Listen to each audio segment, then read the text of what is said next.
La télémédecine, c'est vraiment maintenant rentré dans le cadre, on va dire, institutionnel depuis 2009, depuis la loi HPST. C'est une pratique médicale à distance qui va utiliser les technologies de l'information et de la communication.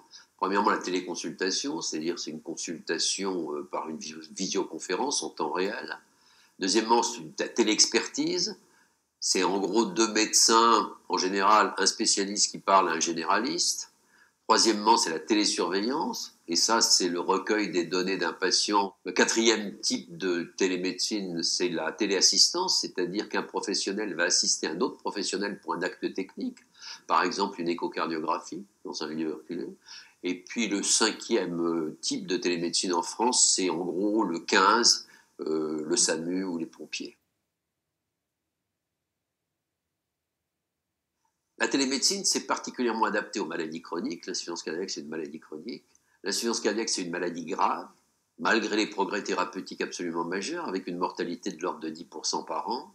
L'insuffisance cardiaque, c'est une maladie dont la fréquence augmente, dans la mesure où finalement les infarctus du myocarde meurent moins, les hypertensions artérielles sont mieux soignées, et tous ces patients vont développer à terme l'insuffisance cardiaque. L'autre élément absolument majeur, c'est que c'est une pathologie qui va nécessiter de très nombreuses hospitalisations. Ces hospitalisations sont itératives avec un taux de réhospitalisation qui est très important, de l'ordre de 25% dans les 3 mois après l'hospitalisation initiale, index. Et enfin, la moitié de ces réhospitalisations seraient évitables dans la mesure où il y a un certain nombre de signes précurseurs. Grâce notamment à la télésurveillance, on peut envisager de diminuer les réhospitalisations pour l'insuffisance cardiaque et donc diminuer la mortalité de l'insuffisance cardiaque. L'insuffisance cardiaque, c'est quelque chose qui est relativement compliqué à prendre en charge et la téléexpertise, là, trouve tout son intérêt pour pouvoir mieux conseiller les médecins généralistes, les gériatres ou d'autres spécialistes. Sur le plan théorique, tous les patients insuffisants cardiaques pourraient bénéficier de la télémédecine. En pratique, ça ne sera jamais le cas pour un certain nombre de contraintes et les contraintes organisationnelles. Et c'est d'ailleurs ce qui a été prévu un peu dans le cadre de la loi. Pour qu'un patient puisse bénéficier d'une télésurveillance de l'insuffisance cardiaque, il faut soit qu'il ait été hospitalisé pour insuffisance cardiaque dans le dernier mois, soit qu'il ait été hospitalisé dans la dernière année, mais à ce moment-là qu'il reste symptomatique, et que le BNP ou le pro-BNP soit élevé. Dans l'insuffisance cardiaque, en particulier, ce qui est très développé, et ce qui va se développer encore plus, c'est la télésurveillance. Dans ce cadre-là, il y a deux types d'outils. Il y a les outils non invasifs et les outils invasifs. Les outils non invasifs, c'est essentiellement la balance et la balance connectée, puisqu'on sait que les signes de congestion vont être précédés d'une augmentation de poids de quelques kilos avant que le patient soit essoufflé et nécessite une réhospitalisation. Il y a d'autres types d'outils non invasifs, la surveillance de la tension artérielle, la surveillance de la fréquence cardiaque, la surveillance de la saturation en oxygène, et puis la surveillance d'un certain nombre de critères biologiques, que ce soit par exemple le ionogramme sanguin, la fonction rénale, ou même le BNP, marqueur de l'insuffisance cardiaque. Ça, c'est des outils donc non invasifs. Et puis, il y a un certain nombre d'outils invasifs qui peuvent servir à la télésurveillance de l'insuffisance cardiaque. Bien sûr, les pacemakers ou les défibrillateurs installés dans le cadre de l'insuffisance cardiaque. Mais un certain nombre d'autres appareillages ont été testés, et en particulier des appareils qui vont mesurer la pression pulmonaire ou la compliance pulmonaire. La littérature concernant la télémédecine dans l'insuffisance cardiaque est très intéressante. D'abord, elle est très riche. La dernière méta-analyse Cochrane, qui date de 2015, montre une diminution de la mortalité et des réhospitalisations quand les patients sont suivis par télémédecine par rapport aux soins courants. Ça, c'est la première chose, et toutes les méta-analyses vont dans ce sens. Mais par contre, il y a un certain nombre d'essais et des essais récents qui ne trouvent pas les mêmes résultats.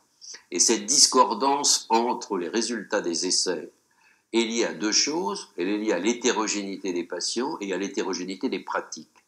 Quoi qu'il en soit, actuellement, on peut dire que les essais sont globalement positifs pour la télémédecine dans l'insuffisance cardiaque. Pour l'instant, le prix des actes est fait en ce qui concerne la télésurveillance dans l'insuffisance cardiaque. Le prix des actes est fait en ce qui concerne la surveillance des pacemakers et des défibrillateurs, et le prix des actes est négocié en ce moment au niveau de la CNAM pour la téléconsultation et la téléexpertise. En France, depuis 2009, il y a eu un certain nombre d'expérimentations dans le cadre d'un protocole qu'on appelle le protocole étape, qui ont été faits en France. Il y a un essai qui a été fait à Poitiers, il y a un essai qui a été fait à Caen, il y a un essai qui a été fait à Strasbourg, et ces essais, si vous voulez, ont permis de voir quel type de télémédecine il fallait pratiquer et de mettre en place un certain nombre de structures. Ce qui me paraît le plus important, c'est 2 essais qui ont été faits, qui viennent d'être terminés en France. Un essai à Toulouse qui s'appelle OSICAT et un essai dans la région parisienne qui s'appelle PIMS et qui sont des essais randomisés, si vous voulez, de télémédecine, de télésurveillance dans l'insuffisance cardiaque. J'ai participé avec le professeur Jourdain à l'essai PIMS et on est en train de dérouler, d'analyser les résultats. Et je pense que ces 2 grands essais français seront indiscutablement majeurs pour évaluer ce qui se passe actuellement en France. Alors la télémédecine doit toujours s'accompagner d'une éducation thérapeutique. Mais vous savez, l'éducation thérapeutique, suivant les critères de l'HAS, de la Haute Autorité de Santé, c'est un peu contraignant et c'est mal passé en ville. Et c'est pour ça qu'on dit que la télémédecine doit s'accompagner de ce qu'on appelle un accompagnement thérapeutique, c'est-à-dire un peu une éducation thérapeutique un peu plus soft, si vous voulez, qui sera faite essentiellement par les infirmières qui sont elles-mêmes formées à cette éducation thérapeutique, soit en présentiel, soit en numérique, et qui vont former les patients et leur entourage à cet accompagnement, à cette éducation thérapeutique. C'est absolument indispensable dans la télésurveillance et dans la télémédecine de l'insuffisance cardiaque. Le rôle de l'infirmière est absolument majeur, quelle que soit la modalité de la télémédecine. C'est-à-dire dans la télésurveillance en général, c'est des infirmières qui ont été formées en éducation thérapeutique qui vont être responsables de l'analyse des alarmes, qui vont être responsables de l'accompagnement thérapeutique, et aussi peut-être, si on voit un peu plus loin, faire un certain nombre d'échographies en téléassistance. La télémédecine, en aucun cas, ne doit se substituer à la médecine classique face à face. On ne peut pas envisager une médecine qui repose uniquement sur une médecine à distance. Le rapport personnel entre un patient et son médecin s'accompagne